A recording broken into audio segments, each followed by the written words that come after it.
Let's look at the fourth video on complex numbers, adding, subtracting, and multiplying complex numbers. So the key rule when you're doing algebra with complex numbers, algebra with I, is that you treat I as if it was a variable. It's not a variable, but you treat I as a variable. That's the first step. And then always simplify I to a power other than 1.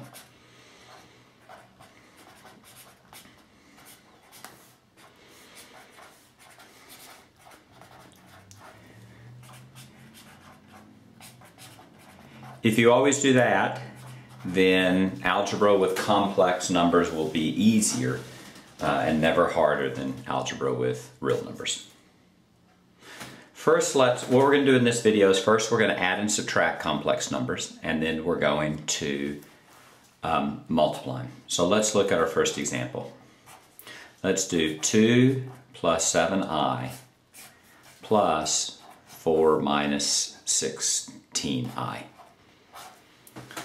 So there we have 2 plus 7i plus 4 minus 16i. Since there's not a number or a negative in front of this parentheses, we can clear the parentheses. Now we combine like terms. 2 and 4 are like, so that would be 6. 7 minus 16. 7i and minus 16i is going to be a minus 9i. And if you think about the rule, the key rule is here is this would be exactly the same as 2 plus 7x plus 4 minus 16x, which would be 6 minus 9x. We treat I as a variable even though it's not one. Let's look at another example, a subtraction problem. Let's do 3 minus 10i minus 12 minus 5i. The first thing you need to do in this problem is you have a negative outside the parentheses, so you need to distribute that negative. You have 3 minus 10i minus 12 plus 5i. It's a plus 5i because when you distribute the negative, a negative times the negative is a positive. Now you combine like terms. That 3 minus 12 is going to be minus 9. And minus 5i plus 5i is a minus 5i.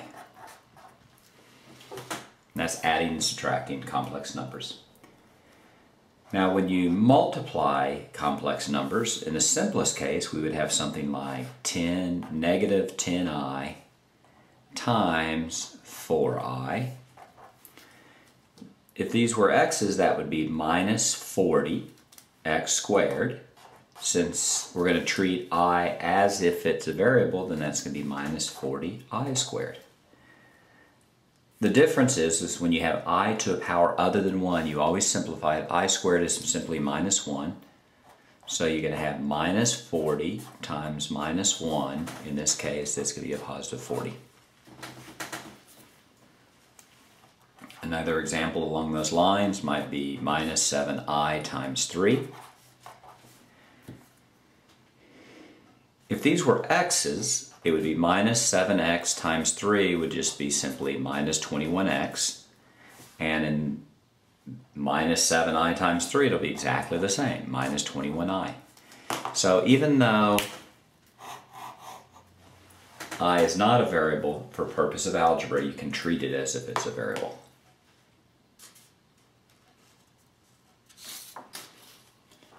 Now let's do some slightly more difficult multiplication problems. Let's do 2i times 3 minus 8i. In this case, we're going to distribute. We distribute the 2i across the parentheses.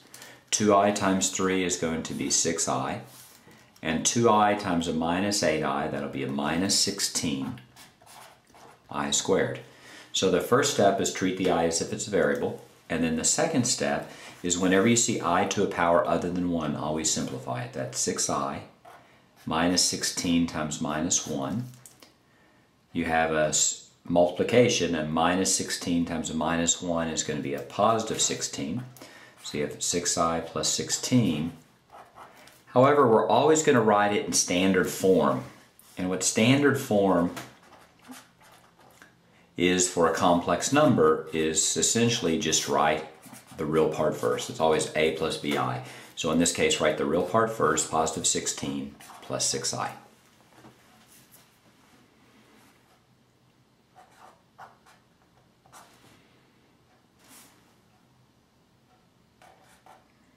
We can do another problem. Negative 2i times 3 plus 7i. We're going to distribute. That's a minus 6i minus 14i squared. The I squared becomes a minus 1, so that's minus 6i minus 14 times minus 1. Minus 6i plus 14. Write it in standard form. Write the real part first. 14 minus 6i. And that's going to be your answer.